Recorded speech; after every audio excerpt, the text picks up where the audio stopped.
Good evening, one and all. Respected our school principal, my dear colleagues. Today, I'll be sharing this in-house training. I'll be conducting this in-house meeting today. So my topic today is parents-teacher communication. So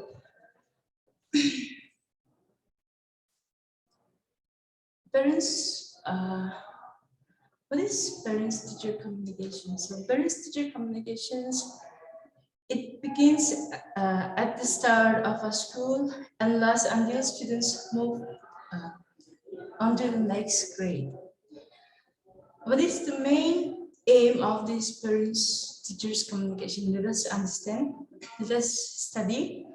So the main aim of parents-teacher communication is it builds understandings and trust between teachers and between the parents. It also enables to work together to support children's well-being and development.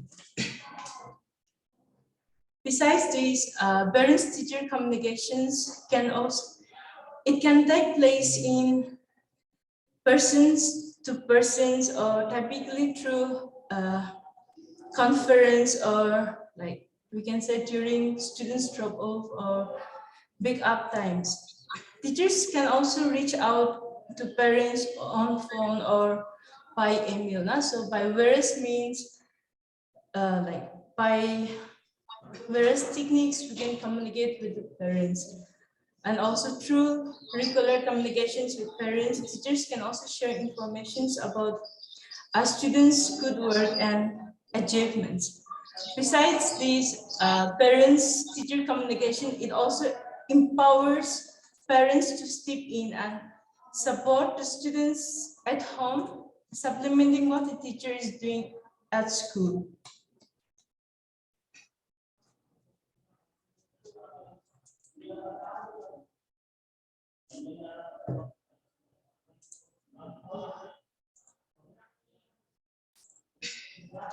Now let us understand the broad meaning of parents-teacher communication. So, teachers strive to establish partnership with parents to support students' learning. So, the main purpose of parents-teacher communication is to support students' learning. Strong communication is fundamental to this partnership and to building a sense of community between home and school. In these changing times, teachers must continue to develop and expand their skills in order to maximize effective communication with parents. So nowadays, communications between the teacher and parents is very essential. Why? Because it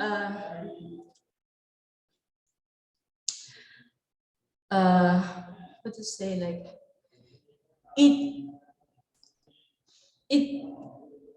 it brings our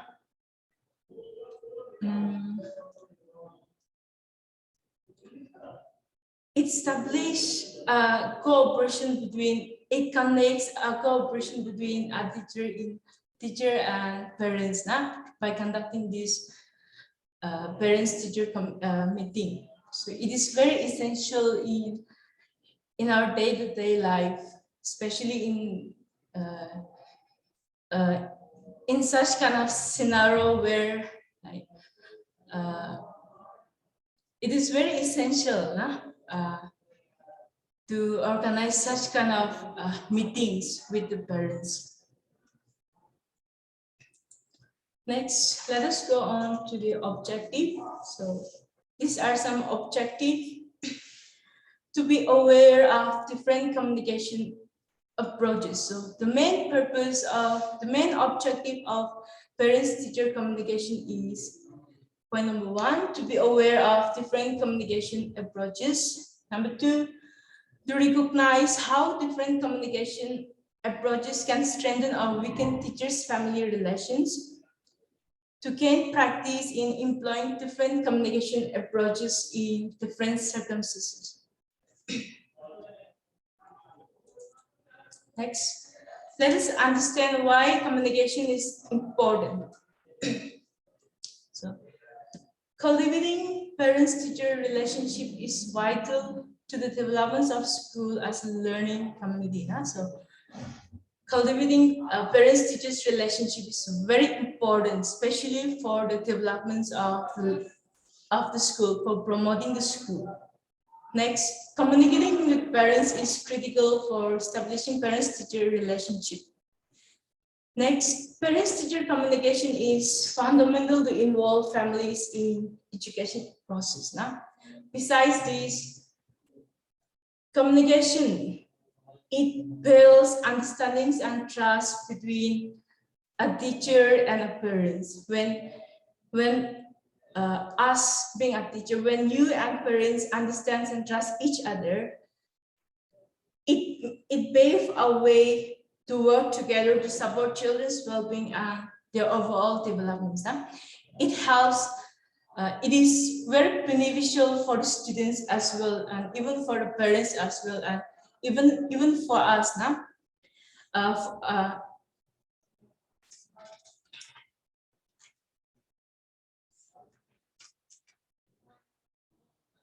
Next,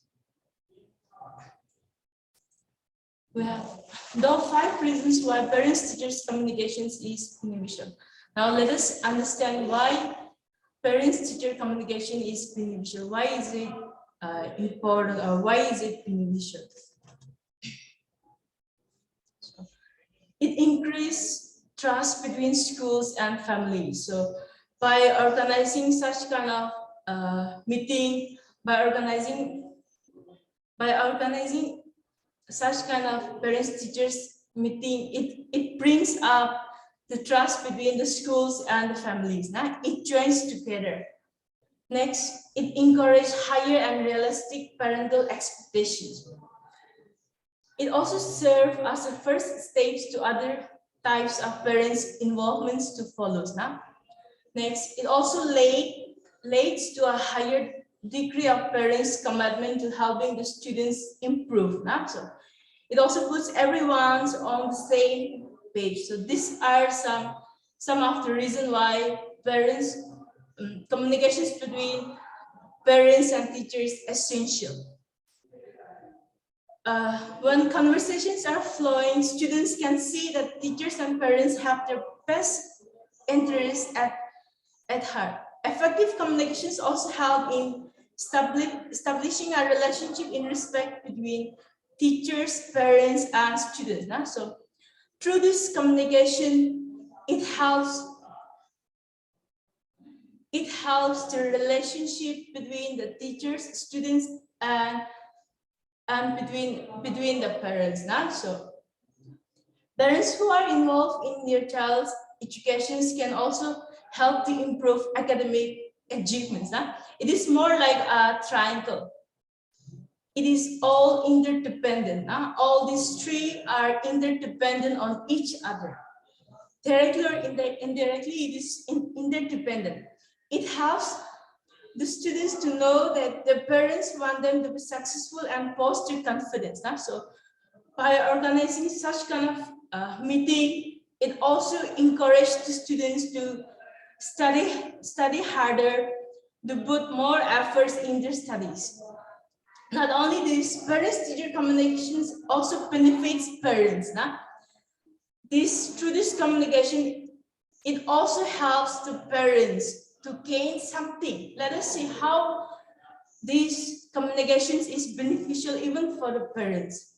Since parents are not always directly involved in the classroom, regular conversation with teachers can help them understand which subject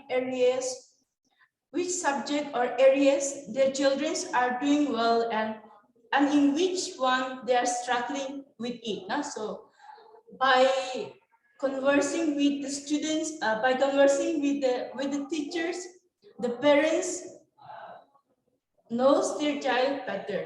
The parents analyze their work, where they are lacking, or where they are good at.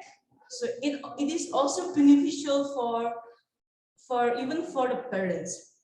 It also helps the parents to develop a greater role in their child's education by supplementing lessons at home and explaining complicated homework problems. So it is very, it is beneficial even for the parents. No?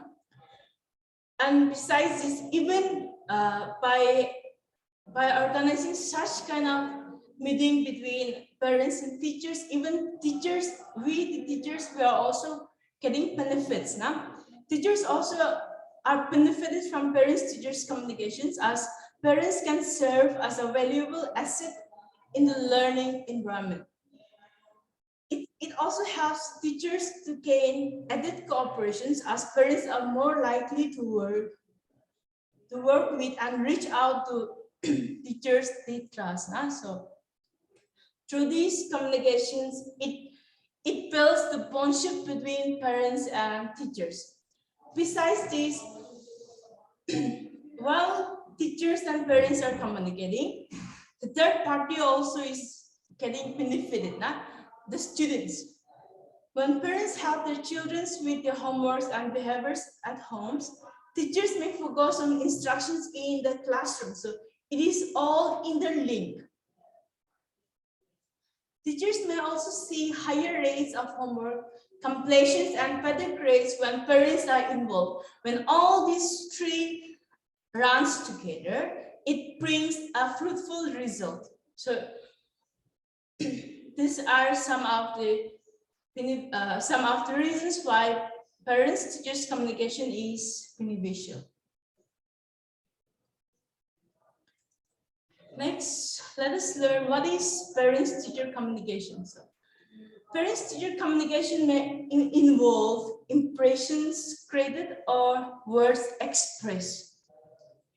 Parents will be positively influenced by welcome sign, cleanliness of the school ground, students' artwork on the wall, sounds in the classroom.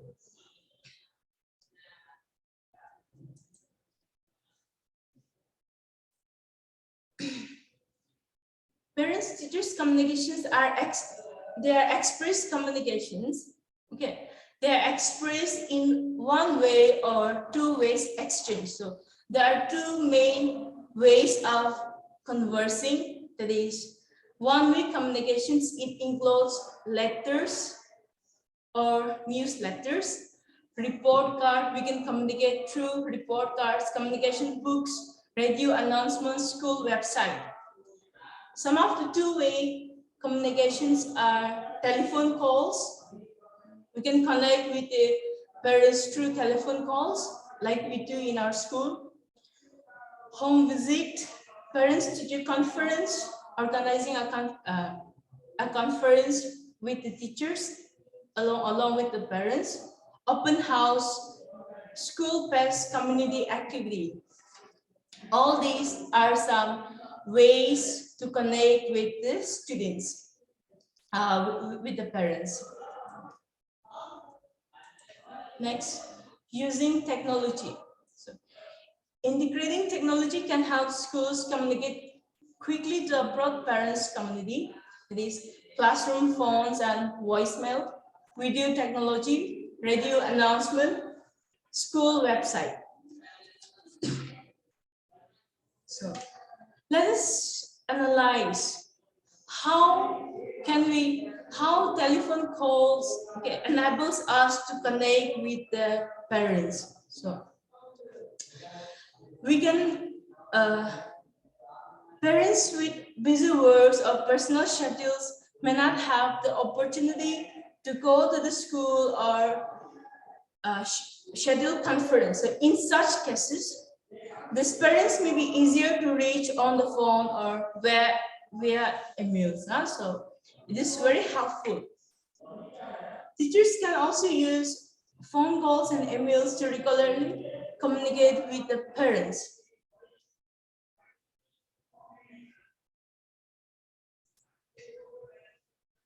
Parents-teacher communication centers around 5 different topics areas. So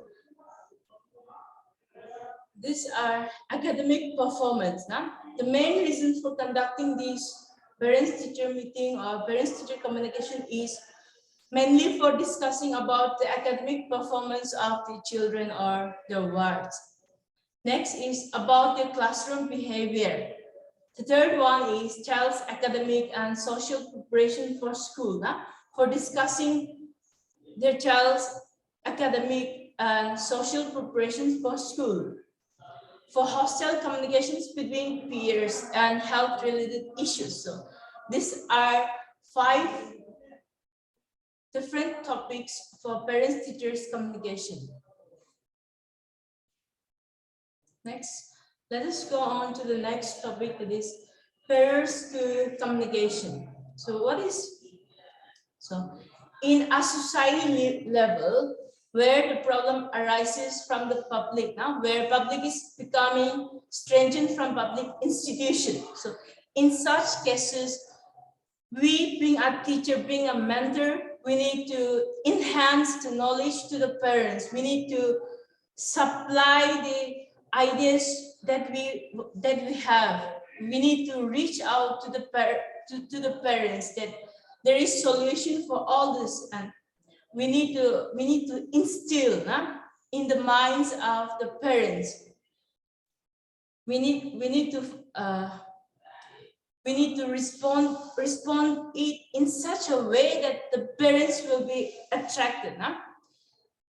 Every positive interactions will serve to increase trust and build stronger relationship. So in such cases, we need to respond it to the parents accordingly. Where schools are frequently the target of negative reports, in such cases, we need to change the mind of the students that school needs to be a part of community. We need to defend it rather than blaming this institution. And we need to instill such an idea that school has the advantage of being natural point of interaction. So we need to educate even the parents. Parents level. See, some parents might be having their own views of opinion. Like parents might be having problem, like parents on negative school experience. So in such cases, we need to make clear that we need to provide guidelines and checklists for managing their concern. Parents may not understand, there will be some problem where parents may not understand how to effectively interact with teachers or the schools. Most of the time, like our fingers, some parents are very polite. Some when we come across such kind of parents, we have to deal in such a way. We have to encourage them. Together, we need to encourage the parents. When it comes to economic situation and time constraint, for the fees, we need to bring a solution in such a way. We have to make them understand the schedule and availability. We need to provide parents with information when and how to contact teachers. Home visits will also help. Provide childcare option in school building during meetings. Suppose if you find that particular students is weak, we also suggest for hostel facilities. So in such way, it will bring a balance.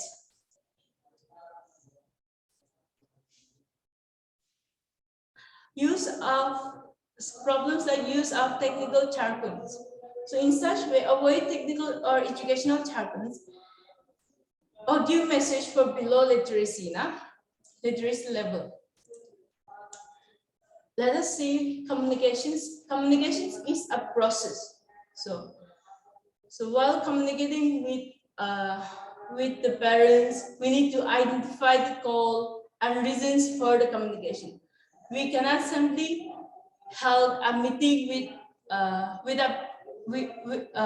the parents without a definite goal. So we need to identify the particular goal for conducting the meeting. Next is considering one's audience. The third one is choosing a communications approach that opens rather than blocks a two-way conversation.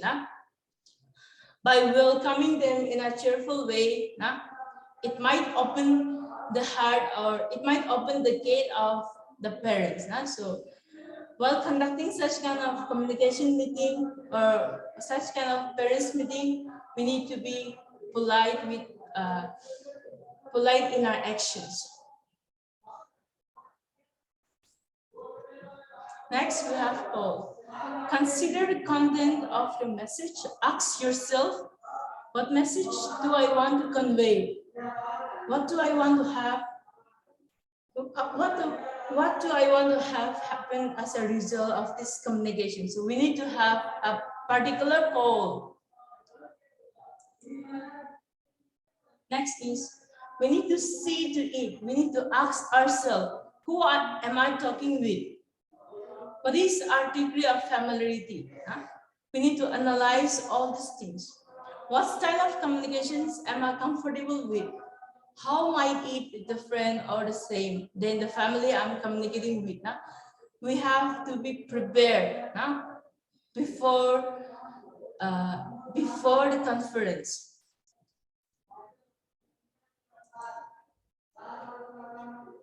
Next, let us see the strategies.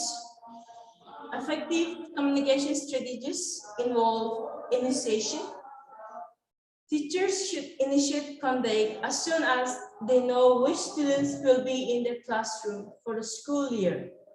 Contact can occur by means of an introductory phone calls or a letter to the home, introducing yourself to the parents and establishing expectations.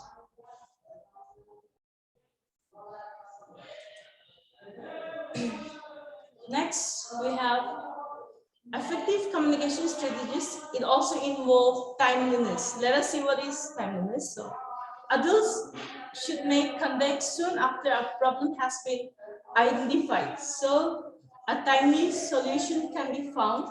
Waiting too long can create new problems, possibly through the frustrations of involved. So, whenever we come across such kind of situation, we don't have to we should not be scared,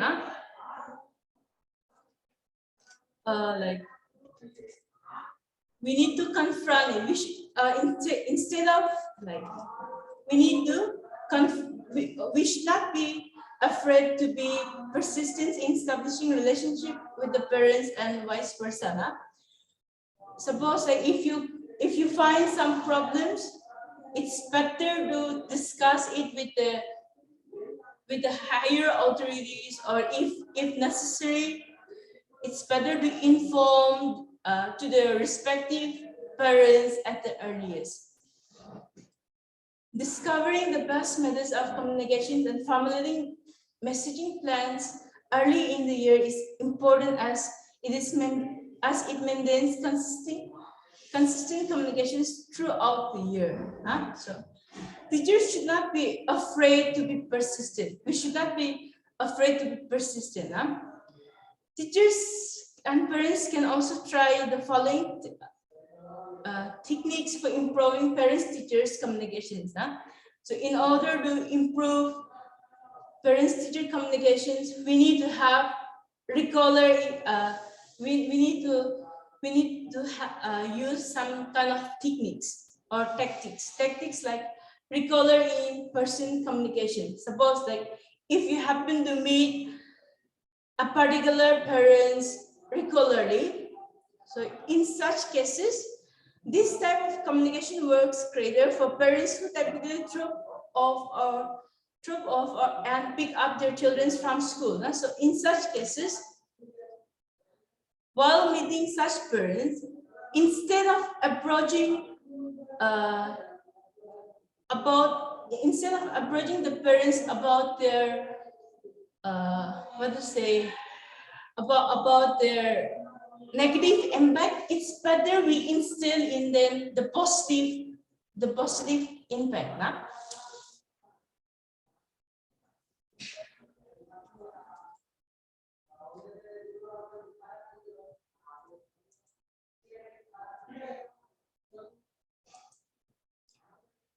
effective communication strategies involve the following follow through this. Parents and teachers each want to see what the other will actually do, what they say they will do. Nah? So these are also some effective communication strategies. It also involves consistency and frequency. So parents want frequent, ongoing feedback about how the children are performing their homework. Huh? So next is we have parents-teacher conference. So this type of communication is less consistent, but parents and teachers can schedule meetings to discuss a student's work and future goals. Nah? So this kind of conference is needed in order to discuss about a student's work and about a future goal. Next, let us see before the conference. So what should we do before the conference? Let us discuss. Do we need a translator? We need to analyze whether we need a translator in order to communicate with the parents.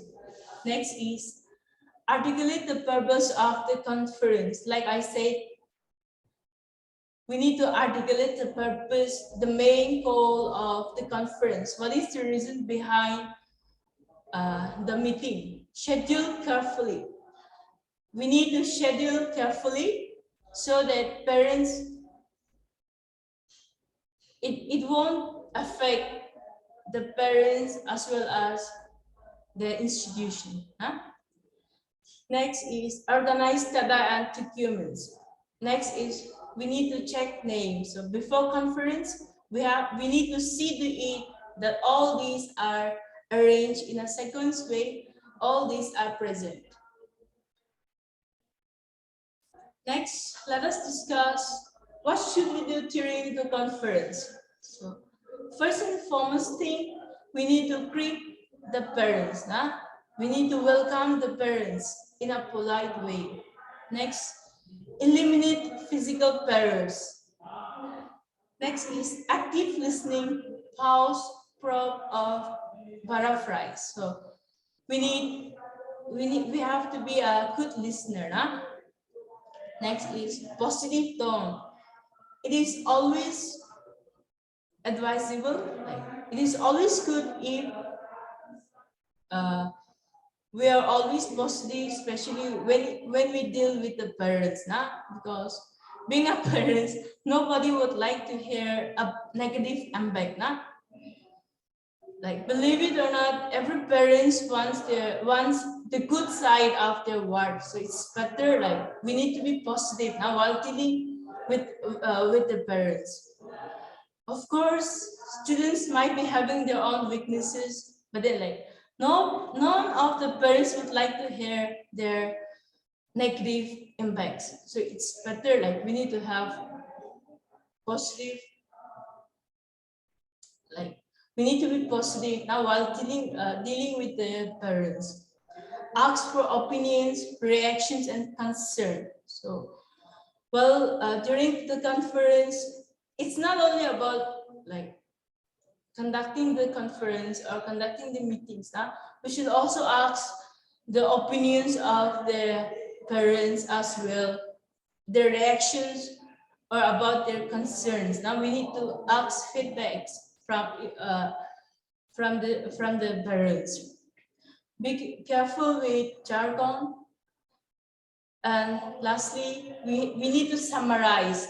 So during the conference, it's good if we follow all these steps.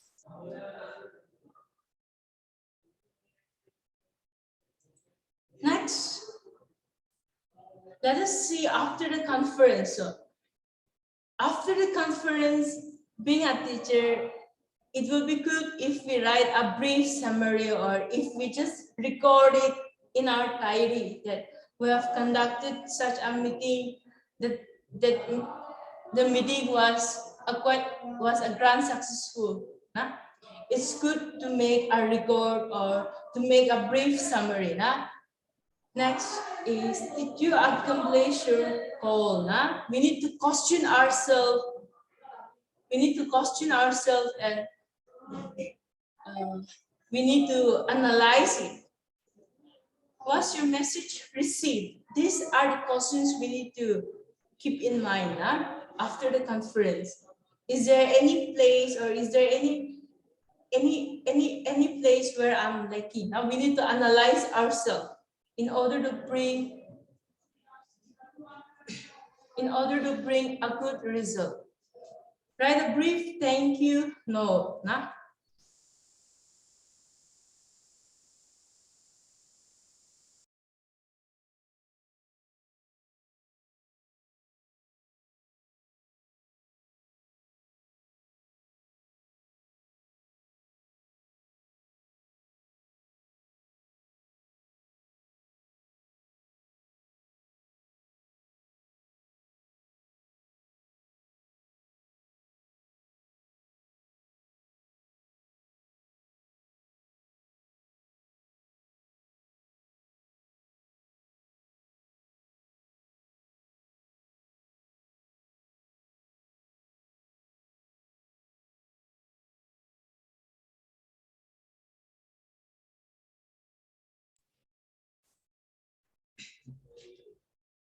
Sorry for the inconvenience. Due to some technical reasons, it went off.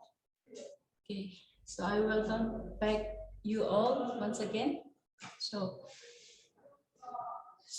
like after the conference, like we need to say thank you. We need to write a brief thank you note, and then like I said, effective communications, communications between the teachers and parents is very essential, because it builds trust between the teacher and the parents. It also offers multiple ways for parents to ask questions and provide feedback through phone, text, emails, or virtual meeting. So while organizing such a conference, we need to be consistent. We need to establish a regular communication schedule so that families know when and how to expect the update. So we need to inform to the parents in advance so that it won't hamper their schedule. We need to establish a regular communication schedule, because not all the parents are free. Not all the parents are free. So we need to establish a regular communications in order to smoothly run the conference. Besides this, while organizing such kind of conference, we need to tell our stories about the success and the failures of the students. We need to discuss with the parents about the success of the students, about the failure of the students.